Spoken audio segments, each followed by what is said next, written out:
Welcome back to another reading and correcting of Crimson by me, Kindar, the Tiger Writes, and Ty, the Tiger Supervisor. Today we are doing chapter 34. Alex stared at the bottom of his glass. There was movement in his peripheral vision, then someone refilled it. I see you've made your choice. Alex looked up, and the golden-furred Somalian leaned back against the counter where bottles were lined up. Why is it you only show up in bars? He shrugged. You tell me, it's your dream. All right, right, Alex replied sourly. I guess you're here to tell me I'm making a monumental mistake, throwing my life away. I told you before, I'm not here to judge you, just tell me the hard truth. Yeah, sipped his drink. Wasn't as strong as he'd expected. It had a smokiness to it that was vaguely familiar. So, lay it on me then. This is going to have consequences. Alex rolled his eyes. Tell me something I don't know. The Somalian shook his head. You don't know the depth of them. You think they are like these clothes you bought, something you'll be able to take off and forget once you're done here. You're being pessimistic. No one outside the ship knows what I've done. I'm not going to hold it over me. I'm the realist. If you have to live with it the rest of your life, is it going to have been worth it? Doing this for Jack, Alex replied without hesitation. So yes, whatever I have to do is going to be worth it. Someone sat next to Alex. For so dark, the brown could have been black, with white speckled over it. Alex felt his hope rise, but then the Somalian spoke. You, give me a drink. Strongest stuff you have. I'm celebrating. Alex turned to Alex and smiled. Don't listen to him. He just doesn't know what's best for you. I, for one, totally approve of your decision. Go away. I didn't do it for you. Tristan took a long swallow of the glass before him. Good stuff. Keep it coming. He turned and leaned against the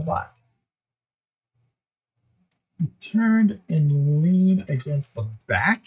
That has to be bar. Against the bar. If you did this for that Jack of yours, isn't it funny how I'm the one who's here, not him? Alex looked the Somalian behind the bar. I don't hear you contradicting him. Hard truths, Alex. Hard truths. Alex opened his eyes and cursed silently. He was starting to prefer the nightmares over those weird dreams. At least for the nightmares, he knew what to expect. Will was already gone, so Alex got up, showered, and dressed in the gray jumpsuit he bought after his talk with the captain. It was for engineers and had many pockets in it. With it, he put on a black jacket trimmed in red. He liked the red, figured it fit his pirate name, and the fabric was reinforced.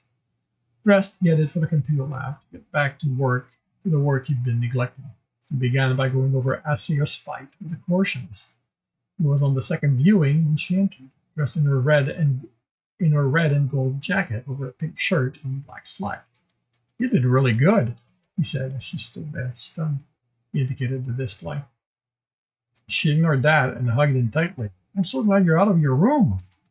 It took Alex a moment to get over the surprise and reaching the hug. Me too.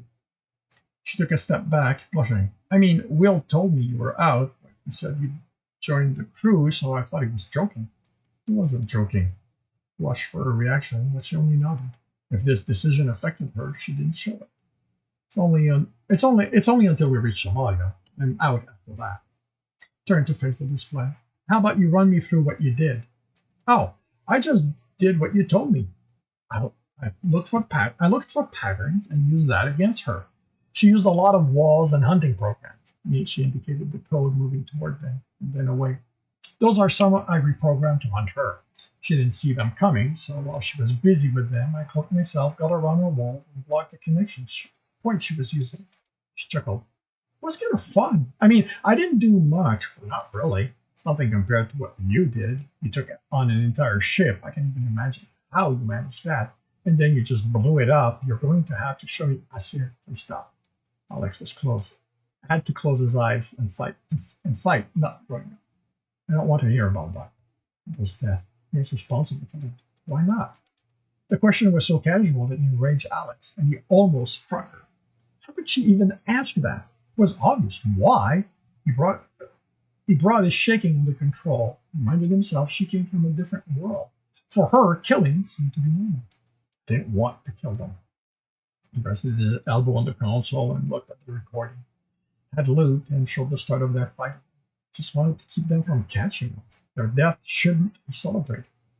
She shrugged. She shrugged, pulled a chair from the closest station, and said, "They knew the danger. They knew the danger when they came after us. If we hadn't done it, we would have shut them down. But I should have been better than that.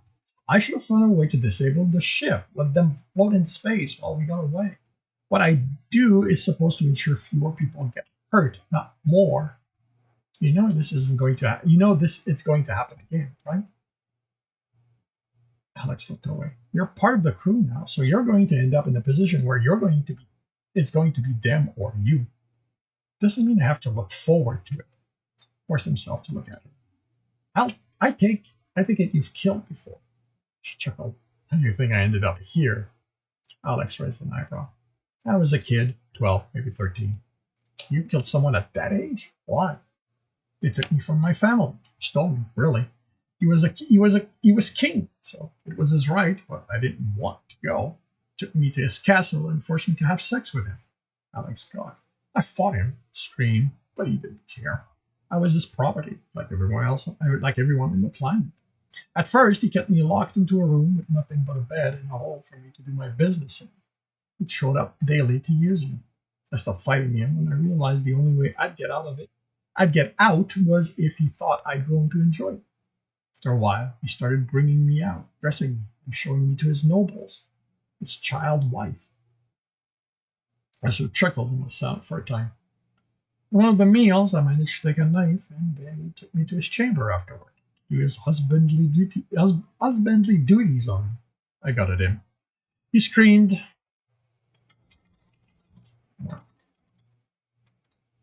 This should be a period. I gutted him. He screamed, so the guards rushed in, and I was able to escape in the confusion. I made it to the port and sneaked onto a ship. What did they do when they found you?" "We were in space by then, so they couldn't do much. They could have spaced me, but I was just a kid, so they couldn't bring themselves to do that. They passed me off to another ship as soon as they could." "This one?" She shook her head. Different pirate ship. The guys who bought me figured they'd get to have fun, but the captain's wife found out about it and took me in. She protected me, taught me. A few years later, there was a mutiny. I barely made it out before they sealed the ship." "What happened to them?" She shrugged. "Last I heard, they got in trouble with a corporation, so they're probably dead. I managed to survive on my own for a while before bounty hunters found me. They were going to bring me back to the king's family. I gave them the slip and ran into the captain. Probably don't know it, but he hates bounty hunters. There wasn't much left of them by the time we left the station. Been protecting me ever since." "I'm sorry," Alex said. She smiled. "Nothing you did, but life isn't pretty or clean. You take the compliment where you get them, you do what you can to be happy, and you make sure the rest doesn't stick to you. You're lucky. No one knows what you did. You're not going to have anyone hunting you. When you leave, you'll be clean. The rest of us, this is all we have." Alex nodded, her argument feeling familiar. "Wait, they're still hunting you after all this time? It's got to have been decades ago, objectively. The family still wants me. They're never going to forget what I did." Alex nodded. "Still can't rejoice over killing these people." "That's not what I'm saying. I'm alive because of you. Most of us are alive because of what you did, and that's worth celebrating. We're all happy you're with us. Well, most of us. Anders is still pissed at me." That's sad. "I know. And now that I'm part of the crew, Anders can do whatever he wants to me. The captain can't stop him. I didn't even know he'd been keeping Anders in check when I was a passenger. Anders can't just kill you. If he attacks you, we're going to know and make him pay. But he can't. He can see to it you have an accident. We'll know it's him, but without proof, it's going to be tough to just take him out and not have the captain skin us for it." Alex had a moment of shock at the extent Asir was willing to go for it. The captain had told him about it, but Alex didn't believe him. And she made it sound like there were a lot of them willing to take a lot of them You know what? A lot of them willing to take on Anders for Alex's sake.